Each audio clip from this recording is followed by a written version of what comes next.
In another surprise move, U.S. President Donald Trump says he is not ruling out military action against Venezuela. This after Venezuelan President Nicolas Maduro's recent moves to increase his power. Trump has described Maduro as a dictator.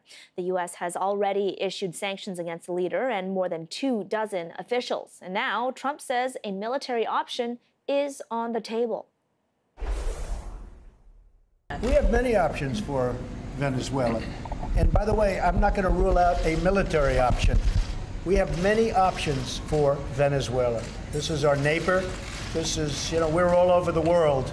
And we have troops all over the world in places that are very, very far away. Venezuela is not very far away. And the people are suffering and they're dying. We have many options for Venezuela, including a possible military option if necessary.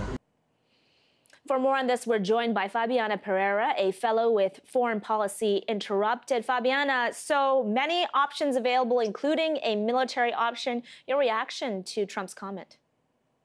So, of course, when the president speaks about many options available, he is referring to the number of economic sanctions that the U.S. has already undertaken against targeted people in the Venezuelan government. The sanctions began as early as February of this year and have continued to be levied on a number of individuals over a course of time. The latest were announced earlier this week. This is the first time we've heard the president speak of a possible military option, but it is not the first option that the U.S. has exercised in Venezuela. Like I said, a number of economic sanctions are already in play in the country.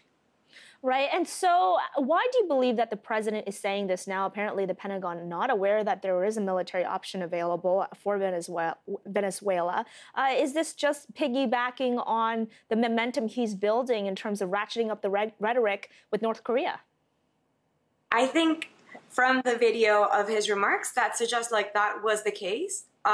It sounds like he was on a conversational streak about military power and chose to stay on that streak and then pivot to Venezuela as a second cause of concern. Certainly, Venezuela is a cause of concern. And like I said, the U.S. has exercised economic diplomacy already to try to get the regime to stop the repression of its citizens. I think one concern here, and certainly in Venezuela, is that the economic sanctions have not resulted in a lessening of the repression. If anything, we've seen the regime really doubling down on repression tactics, bolstering the claim that it's really not a democratic country that we're dealing with. And again, a country so close to us here in North America. Right, and President Trump has called Nicolas Maduro a dictator. So how do you believe Venezuela, specifically Nicolas Maduro, would react if the U.S. became involved militarily? So first, I want to emphasize that the U.S. is not alone in calling Venezuela a dictatorship. It is joined by a number of countries who have already made this determination, as well as multilateral and non-government bodies like Freedom House and other organizations. I don't believe that Venezuela under Maduro and Chavez has a history of underinvestment in the country. So I do not believe that Venezuela would be in any way prepared to deal with a threat of this magnitude from the United States. There was recent news about underinvestment in the oil sector, for example, another capital-intensive sector that has been disregarded under the Maduro administration. We're looking at a system that is not just dictatorial, but also based on clientelism, where the majority of income had been given not to the people, but to a small inner circle that is bolstering the president and allowing him to stay in power. So would then an attack on Venezuela, if there is military action there by the U.S., would that just be something that hurts the people more than it hurts Nicolas Maduro?